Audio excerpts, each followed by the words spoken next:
ውሃውን እንዳትጠጡ ተብላችኋል። የምግብና መድኃኒት ቁጥጥር ባለስልጣን ያወጣው አስደንጋጭ መረጃ ምንድን ነው? ቲክቶክ መዘጋት አለበት ተባለ። በህፃናት ነፍስ የከበሩ የፕላምፕኔት ዘራፊዎች ስለመያዛቸው ነግራችኋለን። የኒውክሌር ሙከራ እውነት ተደርጎ ይሆን? የኢራን ጦርነት ወደኛም እየቀረበ ነው። ጦርነቱ ዛሬ ስድስተኛ ቀኑም ይዟል። አሜሪካ በታሪኳ ለመጀመሪያ ጊዜ ተጠቅመዋለች የተባለው ባሊስቲክ ሚሳኤል ጉዳይም የምንነግራችሁም አለ። ሰላም ጤና ይስጥልን፣ እንደምን አላችሁ ውድ የኢትዮጵያ ድምፅ ተከታታዮች። የኢትዮጵያ ድምፅ ለየካቲት 26 ቀን 2018 ዓ.ም ያዘጋጃቸው የሀገር ውስጥና የባህር ማዶ ዜናዎች ከዚህ ሰዓት ጀምሮ ወደ እናንተ የሚደርሱ ይሆናል። ከዜናዎቻችን ጋር አብራችሁ ትሆኑ ዘንድ በአክብሮት ጋብዘናል። ቀዳሚ ወዳደረግነው መረጃችን እንውሰዳችሁ። በአንዳንድ ጉዳዮች ምክንያት ሁለተኛው ዙር ሪፖርት አላለቀም፣ ገና ነው ሲል የኢትዮጵያ የሃይማኖት ተቋማት ጉባኤ ገለጠም። የኢትዮጵያ የሃይማኖት ተቋማት ጉባኤ ከጥቅምት ወር አጋማሽ ጀምሮም ለተከታታይ ቀናት በኦሮሚያ ክልል አርሲ ዞን በሚገኙ አንዳንድ ወረዳዎች በሚኖሩ ንጹሐን ዜጎች ላይ የተፈጸመው ግድያ፣ እገታና ዝርፊያ በሚመለከት ልዑካን በአካባቢው በመላክ በጉዳዩ ላይ ሲያደርግ የቆየውን ጥናት የመጀመሪያ ደረጃ ሪፖርት ህዳር 1 ቀን 2018 ዓ.ም ይፋ ማድረጉ ይታወቃል። በወቅቱ በቀረበው የመጀመሪያ ደረጃ ሪፖርት ውጤት መሰረትም በጥቃቱ አንድን ሃይማኖትና ብሔርን ትኩረት ያደረገ ግድያ ተፈጽሟል በማለት ሲዘዋወር የነበረው መረጃ ጉባኤው እንዳጣጣለውም ይታወሳል። ጉባኤው በሪፖርቱ ግድያው አንድን ሃይማኖትና ብሔር ትኩረት ያደረገ አይደለም ብሎም ነበረ። የሃይማኖት ተቋማት ጉባኤ ጥናቱ ያላለቀ በመሆኑም የተጠቀሱት ወረዳዎች የተራራቁ በመሆናቸው እንደዚሁም መሰረተ ልማት ውስንነት ያለበት ከመሆኑ አንጻር ሁሉም ቦታ ላይ ደርሶ የመጨረሻ ሪፖርት ለማውጣት ጊዜ ይፈልጋል በማለት በወቅቱ የቀረበውን መረጃ የመጀመሪያ ደረጃ ሪፖርት ነው ሲል ጠርቶትም ነበረ። አሁንም በአካባቢ ባሉ ምዕመናን ላይ በየጊዜው ጥቃት እየጨመረ ከመሆኑ አንጻር በወቅቱ ጀምራችሁ የነበረውን ጥናት አላጠናቀቃችሁም ወይ ተብለው ተጠይቀው ነበረ። በዚህም ቀሲስ ታጋይ በምላሻቸውም በአንዳንድ ጉዳዮች ምክንያት ሁለተኛው ዙር ሪፖርት አላለቀም፣ ገና ነው ብለዋል። ሊቀ ትጉሃን ቀሲስ ታጋይ ለጥናቱ አለመጠናቀቅ ምክንያት የሆኑት ነገሮች አልጠቀሱም። በተጨማሪም በቦታው ተደጋጋሚ የሰላም እጦት አለ፣ እኛ ለሰላም እንዲሰፍን ግፊት ከማድረግ ባለፈ ምንም ልናደርግ እንደማንችል አሳውቀናል ሲሉም ተናግረዋል። የኢትዮጵያ ድምፅን እያደመጣችሁ ትገኛላችሁ። ከአጥፊነቱ ያልተማረው ተቋም በከባድ የገንዘብ ቅጣት ተቀጣም። በአዲስ አበባ ከተማ በቂርቆስ ክፍለ ከተማ ወረዳ 1 ልዩ ቦታው ባንቢስ ተብሎ በሚጠራው አካባቢ የሚገኝ አንድ የሆቴል አገልግሎት ሰጪ ተቋም የተከለከለ የፍሳሽ ቆሻሻን ወደ ወንዝ በመልቀቅ ሳቢያም ከፍተኛ አስተዳደራዊ እርምጃ ተወስዶበታል። የአዲስ አበባ ደንብ ማስከበር ባለስልጣን ከአካባቢ ጥበቃ ባለስልጣን ጋር በመተባበርም ባደረገው ክትትል ተቋሙ የሽንት ቤት ፍሳሽ ቆሻሻን በቀጥታ ወደ ወንዝ ዳርቻ ሲለቅ መገኘቱም አሳውቋል። ተቋሙ ከዚህ ቀደም በተመሳሳይ ድርጊት ተገኝቶም የ300 ሺህ ብር ቅጣት ተጥሎበት ነበረ። ሆኖም ግን ካለፈው ስህተቱ መማር ባለመቻሉና ድርጊቱ በመደጋገሙ የተነሳም የአሁኑ ቅጣት እጥፍ ሆኖበት 600 ሺህ ብር እንዲከፍል ተወስኖበታል። ባለስልጣኑ እንዳሳወቀውም የከተማ አስተዳደሩ ከፍተኛ በጀት በመመደብ የወንዝ ዳርቻዎች ለልማትና ለውበት እያዋለ ባለበት በአሁኑ ወቅት እንዲህ ያሉ የብክለት ተግባራዊ በፍጹም አይታገሱም። መሰል ድርጊት በሚፈጽሙ ግለሰቦችም ሆነ ድርጅቶች ላይ የሚወሰደው እርምጃ ተጠናክሮ እንደሚቀጥል መረጃውን ሰጥቷል። በምግብ እጥረት ለተጎዱ ህጻናት እንዲደርስ በጤና ተቋማት ብቻ የሚከፋፈል ፕላምፕሌት በግለሰቦች ቤት ተከማችቶ በቁጥጥር ስር ዋለም። በጅማ ከተማ አስተዳደርና በምዕራብ አርሲ ዞን በምግብ እጥረት ለተጎዱ ህጻናት እንዲደርስ በጤና ተቋማት ብቻ የሚከፋፈል ፕላምፕሌት የተባለ የታሸገ ህጻናት ምግብ በግለሰቦች ቤት ተከማችቶ በቁጥጥር ስር መዋሉ ተገለጸ። በጅማ ከተማ ወረዳ 2 ገንጆ ጉደሩ ቀበሌ ውስጥ በደረገ ፍተሻም በአንድ ግለሰብ ቤት ከህገወጥ ነዳጅ ጋር የተከማቸ የታሸገ የህጻናት ምግብ በቁጥጥር ስር ውሏል ሲል የጅማ ከተማ ፖሊስ ዋና መምሪያ የኮሚኒኬሽን ጽህፈት ቤት አሳውቋል።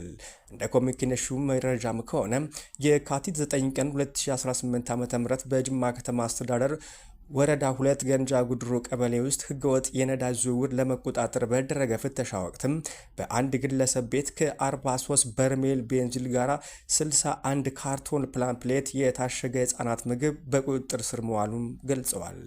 በህገወጥ መንገድ የተያዘውን 61 ካርቶን ፕላምፕሌት የህፃናት የታሸገ ምግብና 43 በርሜል ቤንዚል ያከማቸው ግለሰቦች ላይ በማስረጃ እየተጣራም ይገኛል።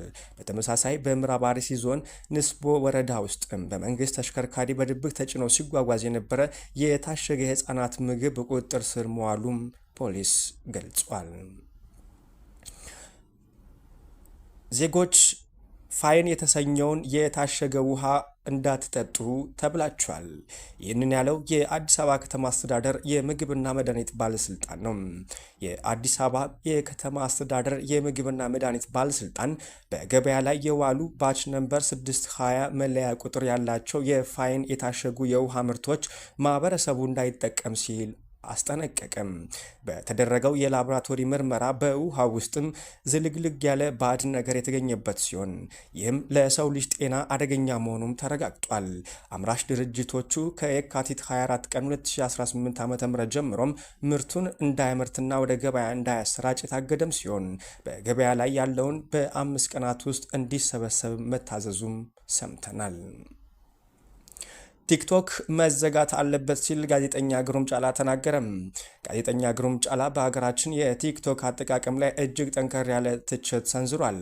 መንግስት ቲክቶክን መዝጋት አለበት፣ ሀገራችን ላይ የቲክቶክ ንጉስ የሚባሉት ተራ ሰዎች ናቸው ሲል የተናገረው ንግግር በማህበራዊ ሚዲያ ላይ ትልቅ ነገር ፈጥሮም ብሏል።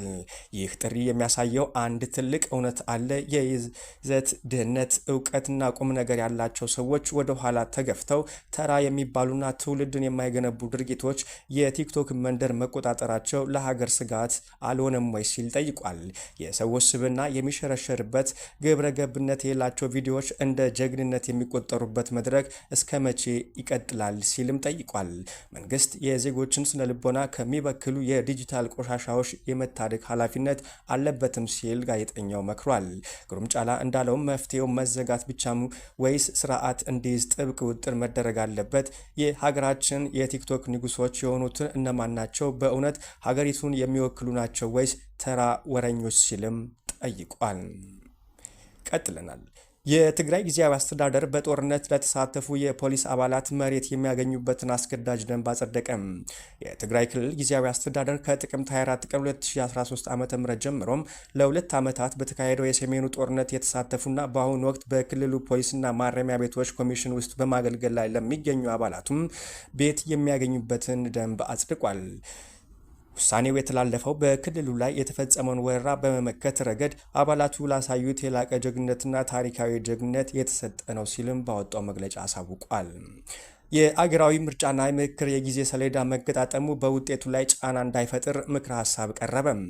የኢትዮጵያ አገራዊ ምክክር ኮሚሽን የስራ ሂደት ከ7ኛው አገራዊ ምርጫ የጊዜ ሰሌዳ ጋር መገጣጠሙ በኮሚሽኑ የስራ ውጤት ላይ ጫና እንዳይፈጥር ትኩረት ሊሰጠው ይገባልም ተብሏል። የኢትዮጵያ ድምፅ ዜናዎች ቀጥሏል። ወደ ውጭ ዜናዎቻችን አልፈናል። በመካከለኛው ምስራቅ የተባባሰው ጦርነት ከተለኮሰ ዛሬ 6ኛ ቀኑን ያዘም።